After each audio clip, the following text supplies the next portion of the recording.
Hey everyone, it's Hamish from the Young Investors Podcast. Myself and Brandon are excited to bring you your weekly rundown of the latest business and investing news from around the world. A quick reminder before we get started, any advice provided by Brandon is general and does not consider your financial situation, needs, or objectives, so consider whether it's appropriate for you. Brandon Kolk is authorized to provide general financial product advice in Australia and is authorized representative number 1305795 of Guideway Financial Services Proprietary Limited, AFSL number 420367. Please see the description box for Brandon's financial services guide. Past performance is not a reliable indication of future investment returns. But with that said, let's get into another episode of the Young Investors Podcast.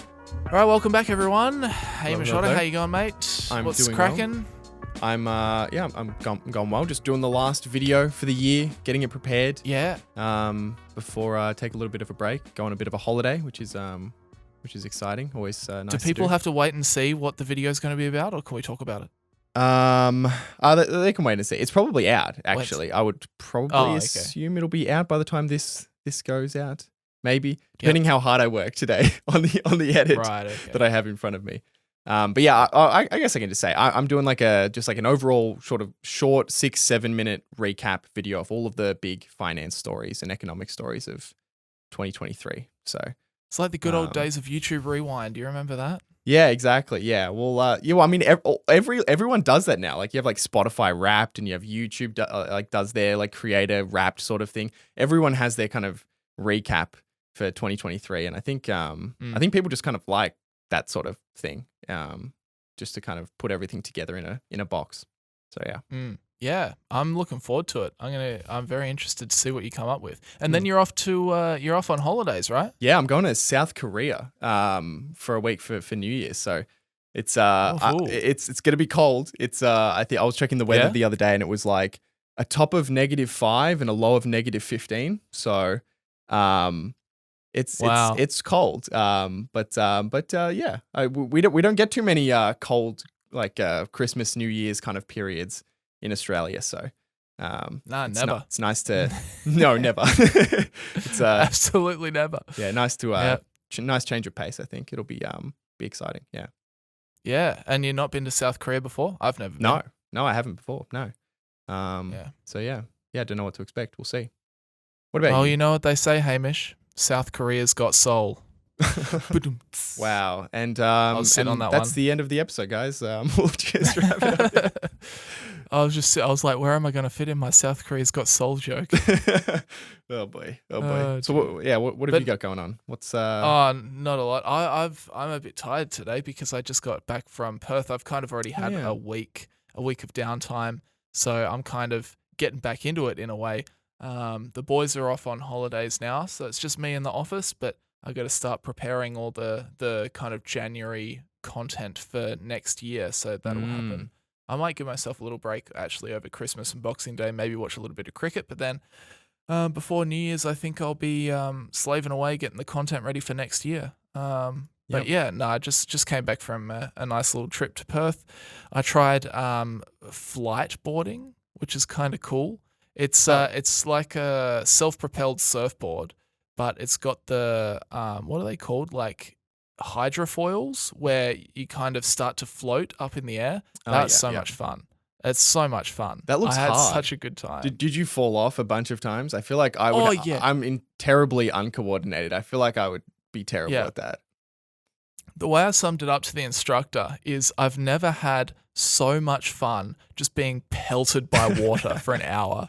Like you just eat it constantly. You just off, slap straight into the water. But it is fun, and you do pick it up. I was just trying to do crazy stuff like carve like tight corners and stuff and jumps and things like that. But no, it's good fun. I do recommend it if you ever have the chance to go flight boarding. It's very, very fun. But yes, Hamish, we have a podcast to do today, don't we? So what are we talking about today, mate? Yeah, we've got, I thought we'd do a little bit of a media recap. We've got the top 10 highest grossing films of 2023 globally. We'll go through that. Oh, okay. And there's actually some spicy news in the media merger acquisition landscape that we'll talk about. I think I saw something about that. I think I saw. Anyway, I won't spoil it now. But yes, it does sound very interesting. Huge if true. Yeah, huge if true. We've also got a survey of consumer finances from the Federal Reserve, which had some interesting data. And what have you got for us? I have chucked in a little thing. Rudy Giuliani is filing for bankruptcy, so that's interesting.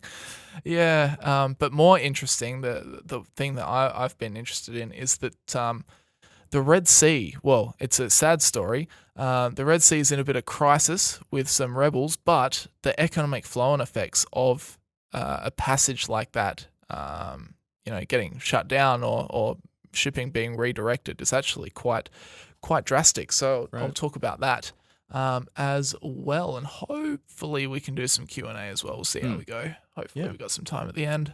All right. Well, with that said, today's episode is brought to you by Seeking Alpha, your one-stop shop for stock analysis, market data, and news. Access expert analysis and news for thousands of stocks. View buy, hold, and sell ratings from members, Wall Street analysts, and Seeking Alpha's own algorithm. Screen for stocks using a variety of fundamental and technical analysis metrics. Access 10 years of financial data and company filings, and manage your portfolio by tracking your investments with price alerts so you never miss a buying opportunity again. Click the link in the episode description or head directly to seekingalpha.me/young investors to try Seeking Alpha free for 7 days. All right. Where should we begin? Do you want to tell us tell us about this Red Sea crisis? Yeah, it's quite interesting. So the Red Sea is the area in question. And the Red Sea is important. Well, that whole area, it's just a massive shipping corridor. Because if you think of the world map, the Red Sea, and then the Suez connects to the Suez Canal, which then connects to the Mediterranean. So it's a really major shipping lane for connecting Europe and Asia, which is obviously a very big deal. So unfortunately, Houthi rebels in Yemen have significantly stepped up attacks on commercial shipping vessels traveling through the lower Red Sea since mid-November in response to Israel's bombardment of Gaza. On some occasion, Houthis have boarded or sought to board merchant tankers. On others, they have targeted cargo ships with drones and missiles. Damage has been minimal in most cases, but in mid-November, one tanker, the Galaxy Leader, was successfully hijacked. So threats have escalated further in the past week to a point where Maersk, MSC, and other shipping groups have halted or rerouted traffic, while the US has announced a maritime coalition to defend against shipping attacks. Wow. So it's causing you remember how that boat got stuck in the Suez Canal? Yep.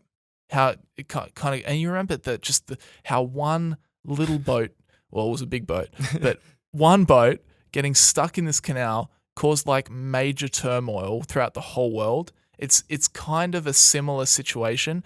Granted, it's different. Obviously, these are rebels attacking ships and trying to hijack ships going through that area. Yeah. But it has that same kind of effect where it really chokes that shipping lane, or it affects that shipping lane, and then the whole rest of like global trade, but particularly between Asia and Europe, is just completely messed up. So it's a big deal. Yeah. This is like the whole like modern day. This is probably a part, I guess, of the modern day piracy kind of stuff, right? Where I think for the last, I think recently it's been a lot better. But for a long time there's been these periods where ships are just getting hijacked and people taken hostage for ransom, and it tends to take place through these kind of narrow choke points of supply chains. Yeah, exactly right. And that's the thing. Yeah, this is a bottleneck. It's a choke point. And you would imagine that you, at all costs, there would be a lot of countries working together to ensure that this lane, this shipping lane, is 100% safe, like all the time. Yeah. Because if something goes wrong, then it's big trouble, as we are seeing. I've got here around 30% of global trade passes through the Suez Canal and the Red Sea. Wow, that's a crazy stat. That's insane. That's a lot. That's a lot of cargo. And as I was saying, you would imagine that they would protect this lane. Well, on Monday, the US has announced that it had assembled a coalition of countries who had agreed to carry out patrols in the southern Red Sea to try and safeguard vessels against attacks. The coalition, called Operation Prosperity Guardian, includes the UK, Bahrain, Canada, France, Italy, the Netherlands, Norway, Spain, and Hamish, help me out. How do you pronounce that one? You're on your own there. I don't know. Seychelles. I don't even know how to say that. Damn, I'm probably butchering it. Anyway, prominent shipping companies, including Maersk, Hapag-Lloyd, and MSC, have decided not to use the Red Sea over the past week. According to the Atlantic Council, a think tank, 7 out of the 10 biggest shipping companies by market share have suspended operations in the Red Sea. Wow. So instead of cutting through the Red Sea, up through the Suez Canal and into the Mediterranean, they are now going down and around Africa. Wow. Yeah, so it's a big detour. So they're now going through what they call the Cape of Good Hope route, which is in South Africa. And they say going through that route actually reduces an Asia-Europe's trip effective capacity by 25%, according to UBS. Wow. So you take quite a hit. Yeah, I wonder I wonder how because that's got to ripple out significantly across the supply chain. So I wonder, is this a brand new story, or has this kind of been developing over how recent is this? Is this this week? It's been since mid-November. But Right. I think in the last week it's gotten a lot worse. Right. Or people have, higher ups have decided to take action. But you're exactly right, and that's why I don't really like reporting on stories where it's like just conflict this, conflict that. We didn't really cover too much of the war in Ukraine just because it's kind of just conflict. Like we don't really talk about Israel, Gaza, that kind of stuff because it's just conflict. But when it has this massive economic impact, it's sad, but it is still quite interesting to kind of take a look at and try and break down. Yeah. So it is kind of interesting. Even some of the flow-on effects, like global logistics managers are faced with a two-front storm of rising ocean and air freight prices and also stranded cargo. Both are threats to the global supply chain after 3 tumultuous years of inflationary pressures and delays from COVID disruptions, which recently seem to have finally been vanquished. The ceiling in ocean freight prices shot up in a matter of hours on Thursday as a result of more vessels diverting from the Red Sea. CNBC has learned that logistics managers were quoted this morning an ocean freight rate of $10,000 per 40-foot container from Shanghai to the UK. Last week, so $10,000.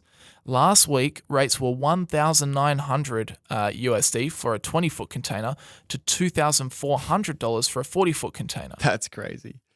Yeah, so it's a reasonable jump. And then insane. they also say truck rates in the Middle East are now being quoted more than double what they were.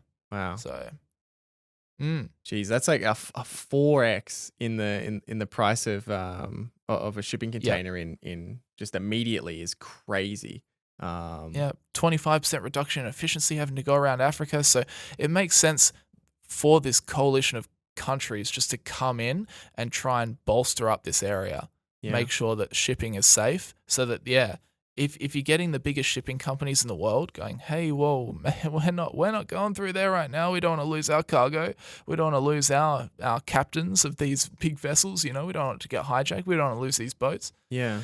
Then fair enough that pretty quickly you have major countries stepping in to try and secure the area. Yeah, there's nothing really more you can do, I think, beyond actually getting support from different countries, I guess. I was trying to think back. I did watch a video on modern day piracy a little while ago from Johnny Harris, who had a really good video on it.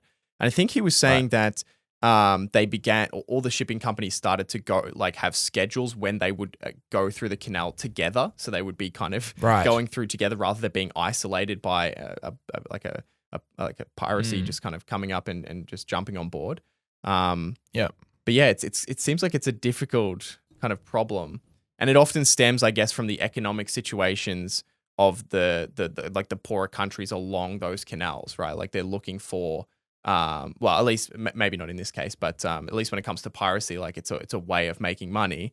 when the government doesn't have like a good system for you in your country. Yeah. So just definitely. going and robbing shipping containers is like or taking hostages and getting ransoms is actually a just a viable option given the situation. So that's why I'm never quick to judge people, even for things like stealing. Just generally, because a lot of the times people don't want to steal. A lot of the times they have to steal because it's either steal or don't eat kind of thing. So it is a complex issue, and I'm certainly not going to stand up here and say that I'm an expert in the matter, nor do I know how to solve it.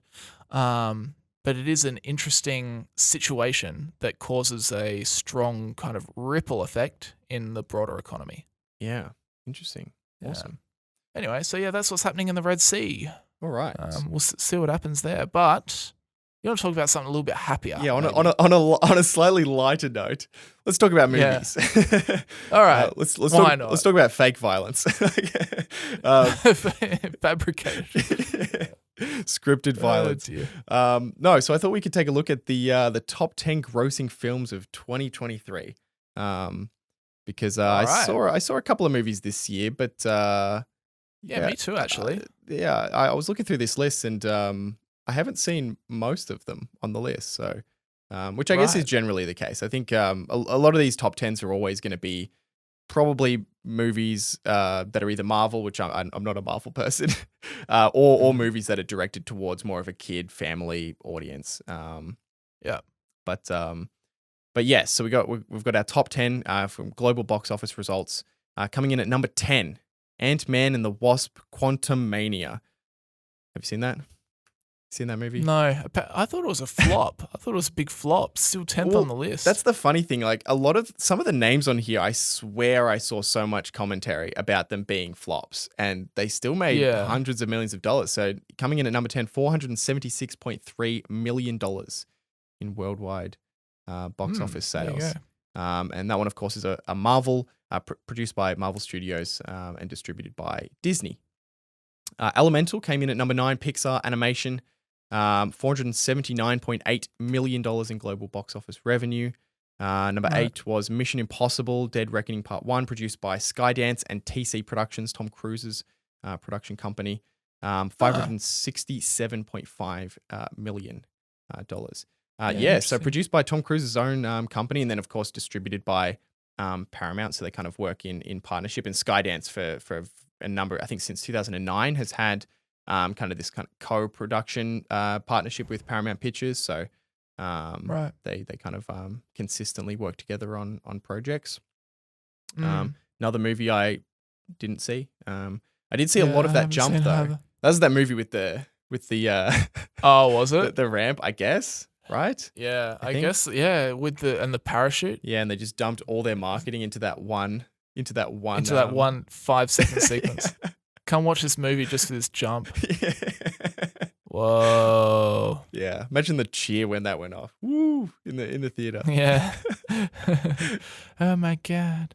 Yeah, it's pretty weird when that's true. Now that I think about it, the only marketing I saw of that movie was Tom Cruise doing that jump. Yeah, I have no idea what any clues about the plot or anything. I didn't even see a trailer that had anything beyond Tom Cruise bravely taking a ramp off a mountain. Dear, oh dear. Good on you, Tom.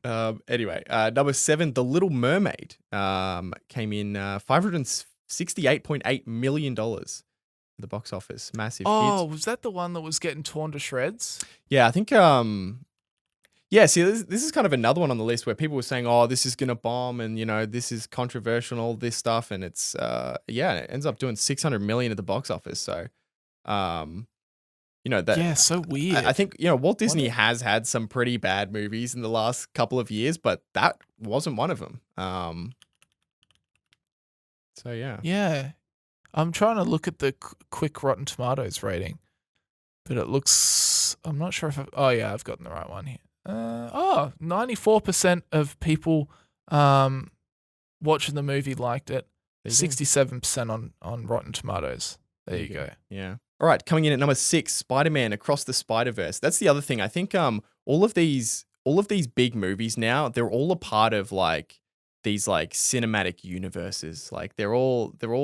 I saw an interesting video about this theory that big film studios just want to make sequels now. So the way that they can just make everything a sequel is just by creating these universes or just focusing in on these universes and then just continuing to just make movies because they generally do reasonably well. And it's just funny to see that it's not even just Marvel doing that anymore. It's, who is this? This is this is Marvel, but it's also Sony and Columbia.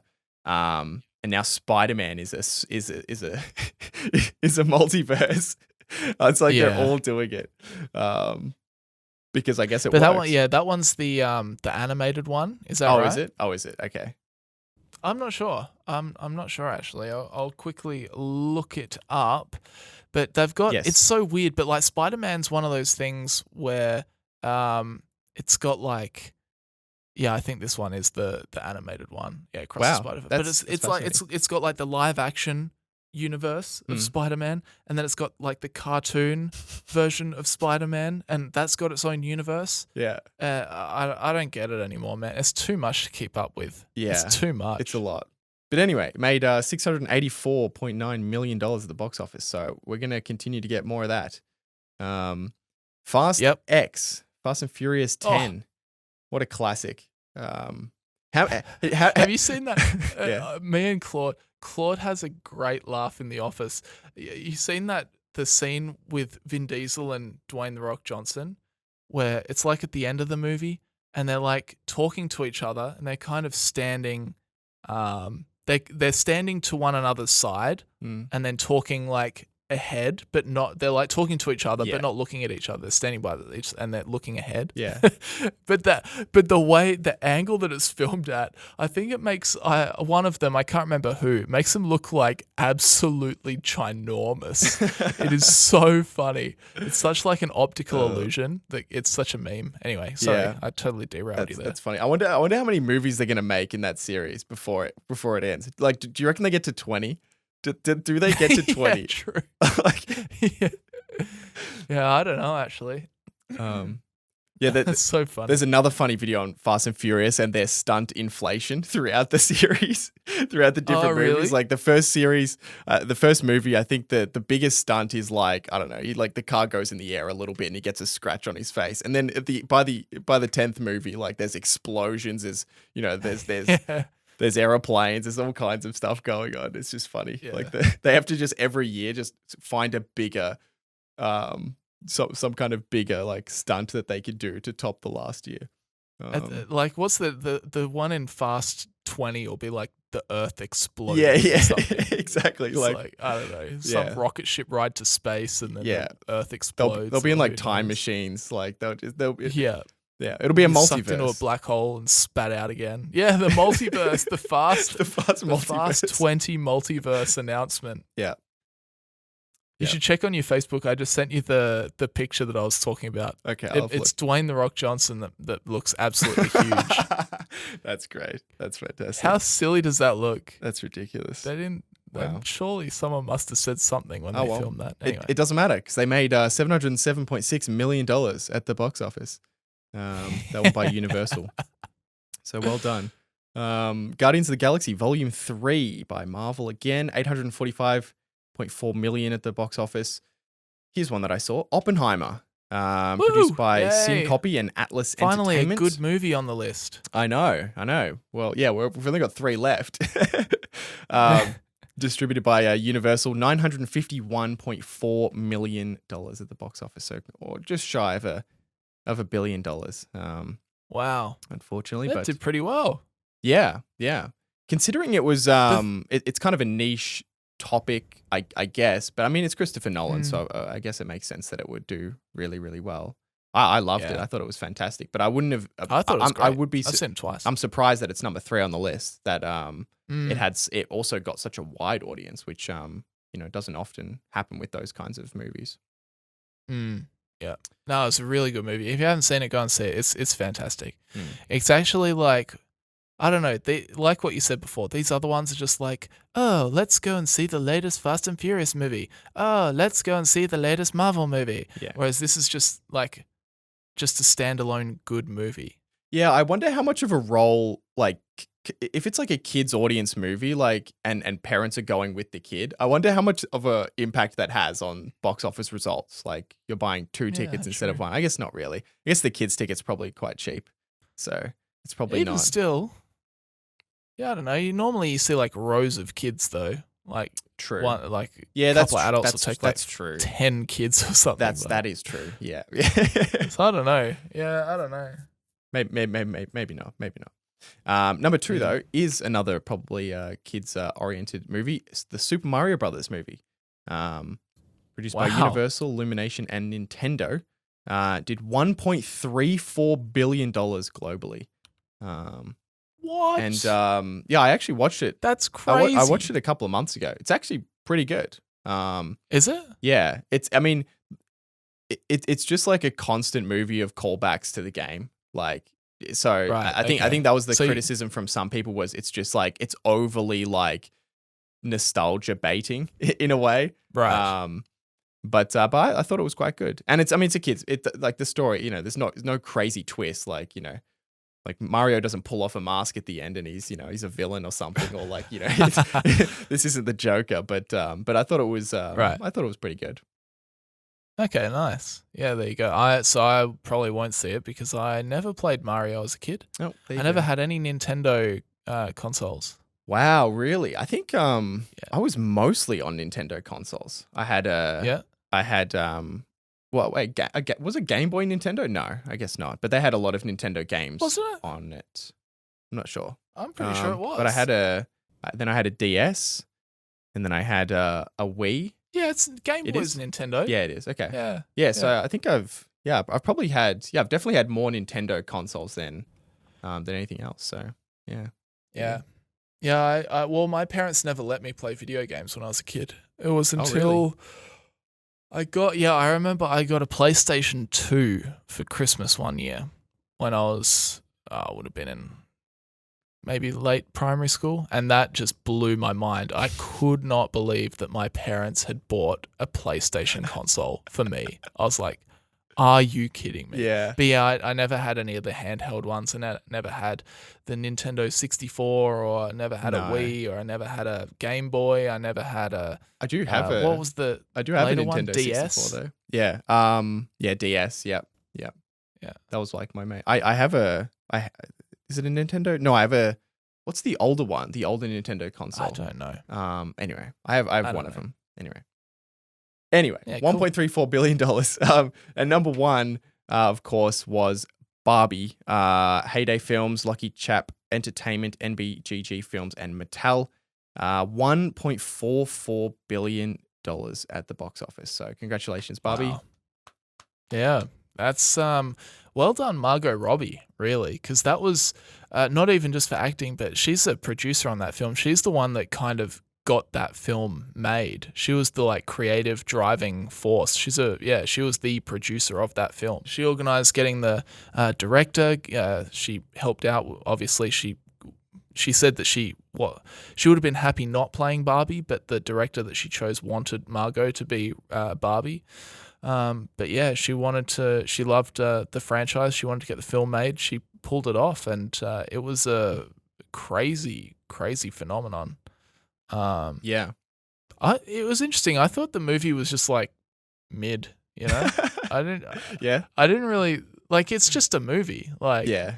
Oppenheimer, but maybe this just goes down to personal taste. Like, Oppenheimer is a really great story and great film, told in a really compelling way, and quite suspenseful. Yeah. But Barbie was just like, I don't know. Maybe it just benefited from the kid factor as well. But it's just like a generic story. Yeah.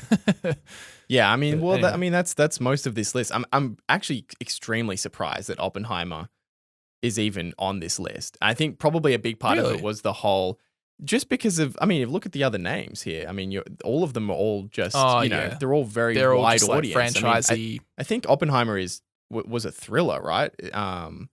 And it's a very specific kind of story, and it's I don't know. I'm just surprised that it is among some of these names, but Yeah. There you go. And then in terms of the There you industry for 2023, so Gower Street analytics firm is projecting $31.5 billion in global box office sales for the year. So that projection was made based on the latest data last week, which is less than expected at the start of the year, but is more than 2022. So expected this year, 31.5 billion. Last year was 25.9 billion. 2021 was 21.3 billion.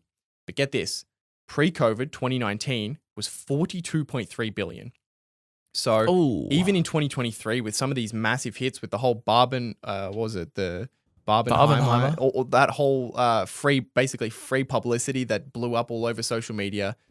Even with that, they're still lagging by about 25% behind pre-COVID levels, which is kind of crazy because my thought would have been that there would have been this huge pent-up demand for cinema after COVID, and you would have seen an overshoot and then it to come back to normal levels, but that hasn't really happened. Yeah, it's interesting. I don't quite know why that is, but I mean, there's obviously COVID caused a change in the way that we consume movies. There's now many more options in terms of streaming services, and even the big, distributors have their own streaming services. Yeah. So there's that factor, I guess. But yeah, I think a lot of the kind of 2019 era of movie success was definitely led by cultural phenomenons in the Marvel franchise, kind of culminating. Star Wars as well. There were still Star Wars movies in the cinema around that time. Yeah. So I think that definitely has a big helping hand, whereas now kind of post-COVID, all that's just been switched more to television, because it was an easier format to get the media to people during lockdowns. Yeah. It's but difficult I don't to know. say. That's kind of like my hypothesis, but yeah, it's weird, isn't it? Yeah, I think it's possible that COVID maybe accelerated this kind of shift from going out to kind of staying in. Like maybe people who, maybe wouldn't watch too many movies at home during COVID started doing so and found that they kind of enjoyed doing it. Maybe there's an element of that. It's hard to say. Certainly there's more, content you can consume at home now. And I think that has accelerated over the last couple of years, but that's also been around for a while. I mean, if you wanted to wait for a movie to watch it at home, you've been able to do that for quite some time. So yeah, it is confusing that it's so dramatically different. Like if you look year to year before COVID, there are ups and downs, depending on what movies come out and the popularity of those movies, but there's certainly never a 25% swing. It's like a 5% swing at most between year to year. So there definitely is something happening that I think is around either the slate of films that have come out or the COVID kind of hangover or the streaming industry growing. There's certainly something happening. Indeed, Hamish. Should we keep on? Is that all you had to say about the kind of movie industry? Should we keep cracking on to this media merger? Yeah, what do you think? Yeah. Should we? We can stay in. We can stay in media. Yeah, this just happened. While we're here, this just happened just a couple of days ago, which is kind of funny because last week we were talking about all of our predictions. If you haven't seen that episode, we went through all of our predictions that we made last year, and one of the predictions was, the question was, will there be a big media merger?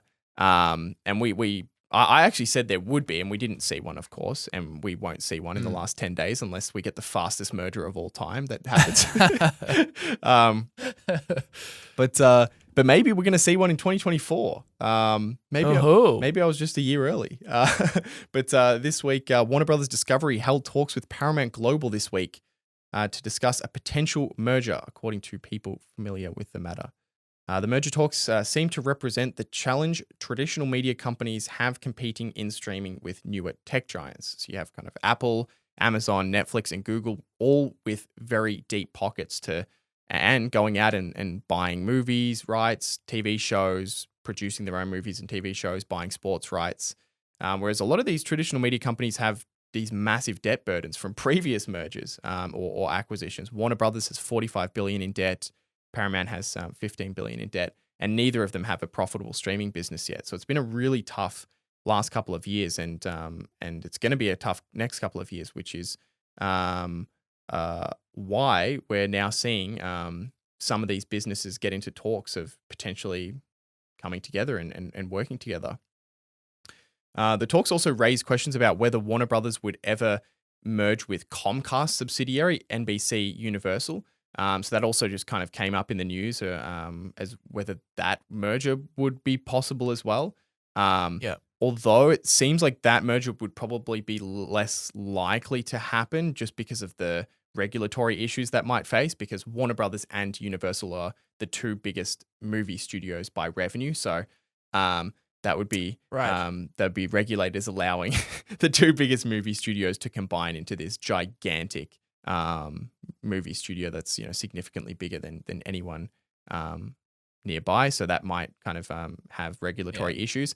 And both of those companies also own two massive cable news networks: CNN owned by Warner Brothers and MSNBC owned by Comcast. So combining the two out of the three biggest cable news networks could also be an issue.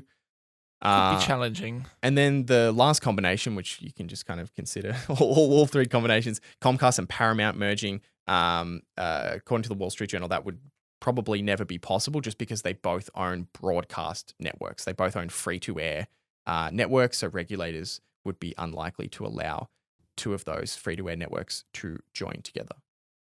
Right. Okay.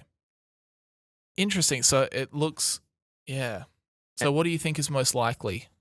I have no idea. Here's the other thing about the news. I mean, obviously both Warner Brothers and Paramount declined to comment about the meetings, and it's just it's a bit of a rumorish. It's pure speculation at this point. Right. There's really nothing on paper.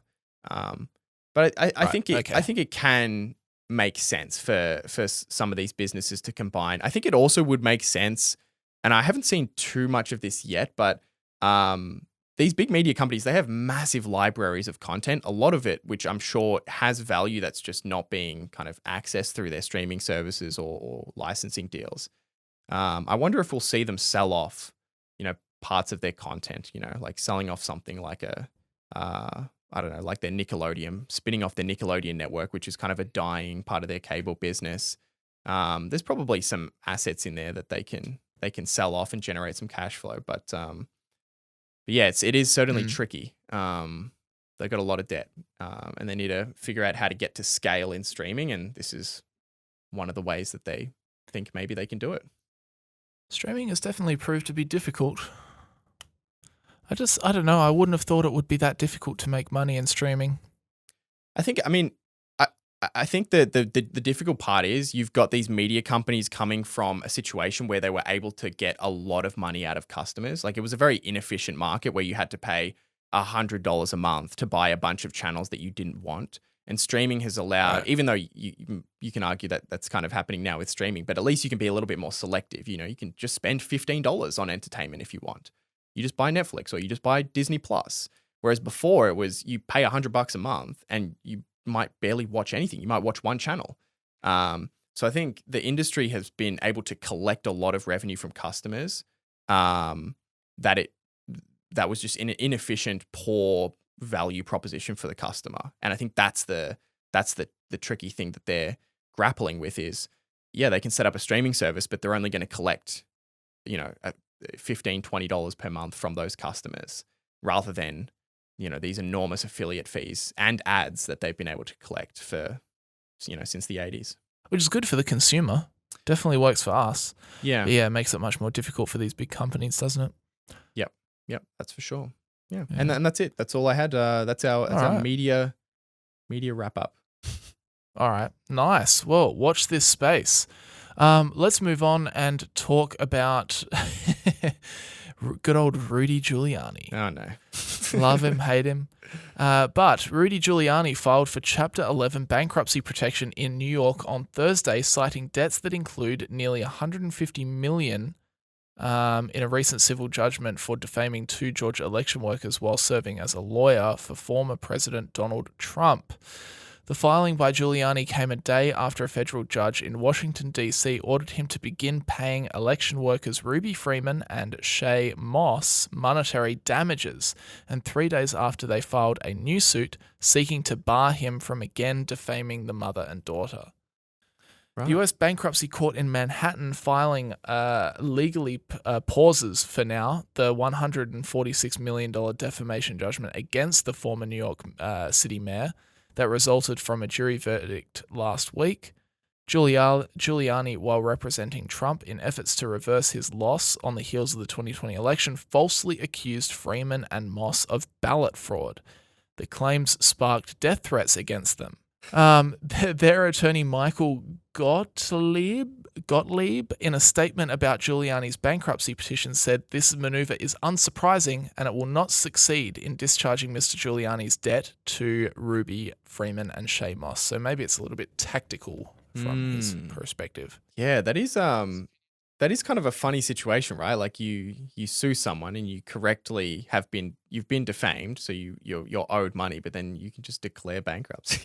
Like you probably never see the money. I got no money left. Sorry. Yeah. It is strange that can happen. I honestly I don't remember. I remember the general idea of this story, but I don't remember the specifics of what he said or where he said it or anything. So I'm a little bit out of the loop on this story, but yeah, $146 million. That's a massive defamation suit. That's enormous. It's cha-ching. Yeah. Well, it says here, Giuliani's filing estimates he has assets worth between $1 million and $10 million, and estimated current liabilities of between $100 million and $500 million. A worksheet in the filing lists his current actual debts at $151.8 million, which most of it is as a result of this case. Okay. $146 million defamation judgment. So, yeah, that's really all it is. It's just like completely crushed. While the defamation judgment is the lion's share of that total debt, Giuliani also declared he has nearly $1 million in debt to the IRS and New York State Department of Taxation and Finance for unpaid taxes, and that he owes several million in debts to various law firms. Yeah, interesting. Giuliani was sued in September by his former lawyer, Robert Costello, for $1.36 million in unpaid legal fees dating back to late 2019. Jeez. Filers used Chapter 11 of the Bankruptcy Code to reorganize their debts and come up with a plan to pay their creditors. His bankruptcy lawyers, in a statement on Thursday, said the filing should be a surprise to no one. No person could have reasonably believed that Mayor Giuliani would be able to pay such a high punitive amount from the defamation case, the attorneys said. Quote, Chapter 11 will afford Mayor Giuliani the opportunity and time to pursue an appeal while providing transparency for his finances under the supervision of the bankruptcy court to ensure all creditors are treated equally and fairly throughout the process. So it seems like this is just the beginning. But yeah, it sounds as though he's been handed this this smackdown in terms of having to pay $146 million in defamation, damages, and that's toppled him. And now he's declared bankruptcy as a bit of a pause tactic, but I have no idea what will happen from here. Yeah, I don't know. No idea. Sounds like he hasn't paid anyone in a while. He hasn't paid his taxes. He didn't pay his lawyer. He didn't. Sounds that way, doesn't it, Hamish? It definitely sounds that way. Yes, but yeah, I'm not sure what else to say on this. It's just kind of a funny story. Yeah, don't say things that aren't true. That's the lesson to take away from this. Yeah, don't defame people. Yeah. Anyway. There you go, eh? There you go. All right, Hamish, back over to you. All right. Let's look at this survey of consumer finances from the Federal Reserve. They do a survey every 3 years, and look at the assets and liabilities and all sorts of things for American households. And there's some Australian data in here that I'll talk about as well.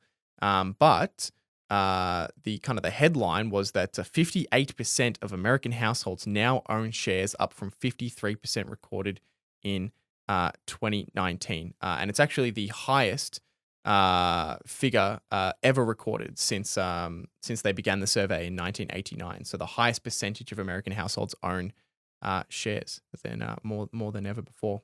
Wow. The figure includes shares held directly in retirement accounts, pooled investment funds, and other managed assets.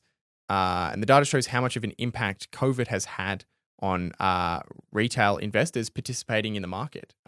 So COVID, I think, and I'll talk through some of the specific COVID-related things a little bit later, but certainly since 2019, and partly, I think, as a result of people, staying at home and there being lots of financial events going on, a lot more people have decided to participate in the market.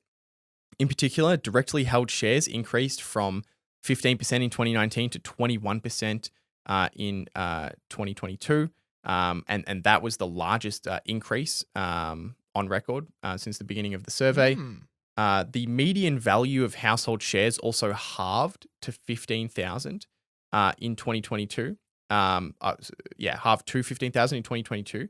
Right. Which may seem, well, what happened to everyone's shares? Well, it's actually likely more indicative of people with less money joining the stock market. So you've kind of got more people at the bottom end of the income spectrum or the income spectrum participating in the market, which brings down that median value. Would it also just be the fact that 2022 was a bad year for the market? Like the market dropped a fair chunk, so the median value of people's shares also fell? Yeah, I think that definitely probably plays a role. Yeah, for sure. Yeah. And then when looking at US households who own shares by household income, we can actually see specifically that there are a lot more people at the lower end of the income spectrum joining the stock market. Every percentile saw an increase in the number of households owning stocks. Of the 80th to 100th percentile, so these are the highest household income, over 90% of households now own shares, which shouldn't be too surprising. Interesting. People who have a lot of disposable income tend to look for ways to invest it, so it makes sense. But 90% is it the chicken or the egg, though? Is it the high disposable income allows them to buy the shares, or are they or the shares that have boosted them up to the 80th to 100th percentile? It's probably a bit of both. Probably a bit of both, yeah. But 90% nevertheless is obviously a very high figure. But even the bottom 30th, 29th, the bottom 29th percentile, now about 18% of those households own shares. So obviously, it's far less. And again, you would expect that if you have less disposable income, then you're going to have less money to invest. But the lower percentiles did see massive increases in the percentage of households owning shares. That's good. Which I think is a great thing. I think more people participating in the market, growing their wealth. I'll add just a small caveat to this. The last time households were participating this much in directly held shares, so individual shares, was 2001. So, hey, Mesh, why you got to bring us down like that? Which of course was right around the internet bubble, and that's also a feature that does tend to happen. Unfortunately, is when there's these bubbles going on, people talk with their friends, and your Uber driver is talking about shares, and everyone's kind of feeling like they don't want to miss out. So there is an element of that, but I think generally speaking, the increase we're seeing now is probably a different thing than the increases that happen kind of cyclically due to speculation. In the last couple of years, there's a lot of new, easy to use apps. Brokerage free trading is pretty new the last few years. Fractional shares for people who just want to buy pieces of shares, and smaller minimum trade amounts. All of those things are fairly new to the market.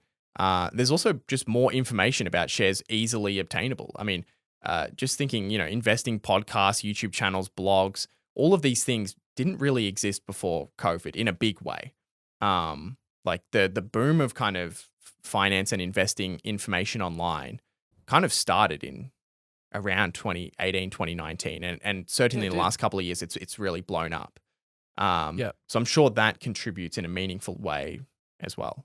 I think the last clearly the last 20 years have been massive for stock market accessibility. Yes. But particularly, I'd say the last 5 or so have been particularly like big leaps forward in terms of accessibility of investing for most people because of the things you say, the fractional shares, the brokerage, the free brokerage, just the number of brokers out there that are marketing and are pushing features that make it easier than ever before to get started. Now, some of that's deceptive for sure. Some of that's, hey, it's easier. It's never been easier. Come and invest, like lure you in because obviously they charge you a brokerage fee. But generally speaking, I think it's a good trend. And it's never been easier to invest in the stock market. There are so many different ways of doing it now. Yeah. So many different apps, different structures, different this, different that, that the accessibility has gone up a lot now that I think about it. And I think it's just kind of human nature. I think a lot of people, when they first start investing, they are probably not going to do it the right way. They're probably going to speculate a little bit. So if people are speculating with $50 and losing it versus $1,000, $5,000 or even more when they're much older, investing for the first time, I think that's a good thing.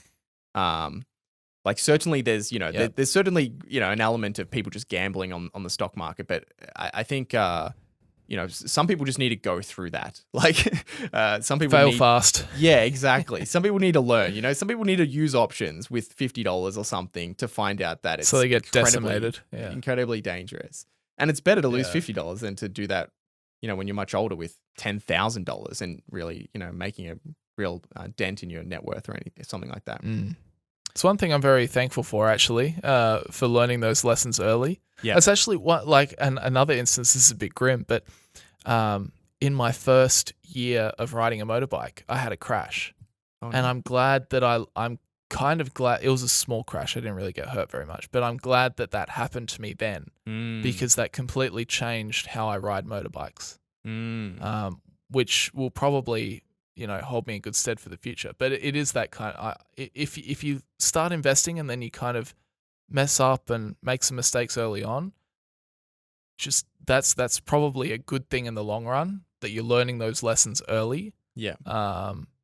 Because it's much better making those mistakes when you're playing around with $100 than 50 grand. Yeah. And then just some data comparing US households to Australian households. According to the Organization of Economic Cooperation, US households had 39% of their financial assets in equities, in stocks, in 2022, which is massive. Almost 40% of their financial assets in stocks. Australians, by comparison, have just 18% of their assets in equities. And I think that's likely a result of a couple of factors. One, maybe there's others you can think of, but the two main ones I could think of was superannuation program. So we kind of force people to invest into a basket of assets beyond equities, bonds, infrastructure, property. And then speaking of property, we have an incredibly strong housing market, which for those who do own a home, I'm sure if you've owned a home for at least even just a few years, it's probably grown in value and become a much larger part of your financial assets. And for a lot of people, that's just your biggest investment anyway. That's your nest egg. So I think those are probably the two biggest factors as to why we have such a smaller percentage of assets in equities than the US. Yeah. Which, I wonder, is superannuation 10% or 12% now? I can't even remember. Is it 12? I thought it was 9.5, or did they up it from 9.5? Yeah, I think they're upping it. I can't remember. Superannuation guarantee. I wonder what it is. Under the super guarantee, employers have to pay super contributions of 11%. That's 11 of an employee's ordinary time earnings. Yep, there you go. So that's, I don't know how that compares around the world, but in Australia, we literally have this retirement account where employees are forced to put 11% of their income into it. Yeah. So, and you can't access it until, I think, what is it? It's 65 at the moment, I think, I think something is the like age that. or something like that. Yeah. So, I think it's generally a good thing. Yeah. It is a good thing. Yeah. I mean, you play the probabilities. Chances are not everyone will make it to that point, but most people will. So it makes sense that we're kind of forced just to chip away a little bit to invest it in our superannuation and have that grow over time. Yeah. Definitely. Yeah, it's really hard for, I think, people to it's kind of understated how hard it is to consistently put away money on your own, like of your own free will, to set aside money to invest. It is very difficult. If you've been doing it for a while, then it gets easier because you're just in the habit of doing it. It's you've got everything scheduled and everything, but it is quite a difficult habit to form. So I think that's why superannuation is very good. From like the first time you get a job, you're immediately investing, whether you like it or not. So yeah. No, it is. It's good. It's good. Yeah, cool. All right, Hamish, do we have anything else on that? Nope, that's it. No, that's it. all we got. All right, well, let's finish off just with a question or two of Q&A, and then let's bounce out of here. So, as always, if you'd like to ask a Q&A question, guys, leave us a comment on the most recent version of the podcast on YouTube, or you can drop it in the Spotify question box if you would like on Spotify. What one should we do, Hamish? Yeah, let me. I'll ask you one of these. I'll ask you this one. What is your opinion regarding dividends? You mentioned Apple specifically in this podcast. This must have been from a couple of weeks ago. How does one evaluate a dividend strategy for a company? How should I, as an investor, value different dividend strategies? I don't have a huge amount to say on dividends. I think dividends are okay. I think just when you're looking at companies, you just have to remember to factor it in. So if you're modeling out that you want to get a 15% return per year and the company pays you a 3% dividend, just make sure that you factor that in, that you're already getting 3% for free just through the dividend. I think dividends, the thing that I talk about is just to check whether a company should be paying a dividend. Like I really don't get caught up on whether a company does or doesn't pay a dividend. It doesn't really bother me. Yep. I typically prefer, this is just a general bias of mine, I typically prefer internal compounders, the companies that are just taking their cash and have good uses for it, so they're investing it internally back in their own business. So they don't want to pay a dividend because it's better used it's better off in their hands. So I just make sure that, that if a company is not paying a dividend, their return on invested capital is very high. They are making those good investments. Yeah. But apart from that, are there any other things you'd add to that, Hamish? Yeah, that's pretty much everything. The main thing I just look at is the company, producing a higher return on their equity, let's say. If you essentially want the company only, as you said, to be retaining and reinvesting money that they can invest effectively. So maintaining that high return on the equity in the company, and everything else should come out to you as a shareholder. But I don't put any weight on dividends over retained earnings per se. Both of them deliver return to you. It's just in a different form. One is cash, and the other one is in capital appreciation. And the other thing to remember is if you're getting a dividend, you've personally got to allocate that capital. Like the company is saying, we can't allocate this at whatever, 12% per year or 15% per year. So you have to find another stock or another company to allocate it. So dividends aren't just like, they are cash, they are nice, but that does push the capital allocation decision to you. Whereas personally, it's kind of nice if the company can reinvest all of their earnings at a 15% return. And the only decision I have to make is to invest in that company. And then they can do those decisions. So, Yeah, nice. Unless you're an income investor, then you just love dividends because that's what you live off of. Yes. You're no longer reinvesting. You're just loving life and sipping pina coladas on a beach. Yeah. All right, Hamish, let me ask you this. How much consideration do you give to tax when making investment decisions? How do you think about tax? It's a pretty hard one. I don't really think about it too much. I don't think I really do all that much. I mean, I don't really think I do all that much. I mean, tax. I think it's because we plan on holding companies for a very, very long time. So we're not thinking like, oh, I'm going to hold this for a year and then I'm going to sell it. And then I've got this capital gain, capital loss, or whatever it might be, and we've got to think about our tax. I mean, there's definitely I don't know how this works all around the world with different tax codes, different countries, but that you can definitely think about timing of capital gains and capital losses in Australia. Capital losses you can lock in and they carry forward indefinitely to offset future capital gains. So there is a strategy there. Yeah. but generally speaking, I mean, you want to have capital gains, right? That's what you're hoping for. But I think in terms of how much consideration you give. Yeah. I mean, I'd only consider it if I was really like, okay, I need to sell now. But I need to lock in this big gain. How do I best do that to minimize my tax that I need to pay? But yeah. I guess I don't really consider tax too much because just by nature of the strategy of long-term investing, that's probably one of the best ways you can mitigate your tax, right? So you're not dealing with these short-term capital gains. But other tax considerations, I'll be honest, I just defer to my accountant. If I have to, I mean, whatever it is, if I have capital gains, if I have capital losses every year, I just say, what's the best thing I should do? And then he tells me because it's his area of expertise. And tax is like this whole, it's a whole beast. It's a whole field in of itself. And it's obviously important to know, a little bit about tax. But I generally defer to my accountant for any complex tax stuff. I think that's honestly a good point to take out of it. Like a lot of us investors are very much the do-it-yourself kind of variety. That's why we're not going to just give our money over to some fund. We do take the time and we invest our money, and that does give us that kind of do-it-yourself mentality. But I think you raise a good point, is that if you are concerned about anything to do with tax, just go and see an accountant, because at the end of the day, they're one of the professions where if you get a good accountant, they pay for themselves. Like the fee that they will charge you. Well, you say, like, that's definitely in my case. The fee that I charge my accountant is so small compared to what he saves me in tax that it's a no-brainer. And plus, I don't have to do the work. Yeah, it's just maths. It's like, you pay me this and I'll save you this. It's like, okay. All right. Well, as long as that number's higher than that number. Yeah, exactly. That's a good deal.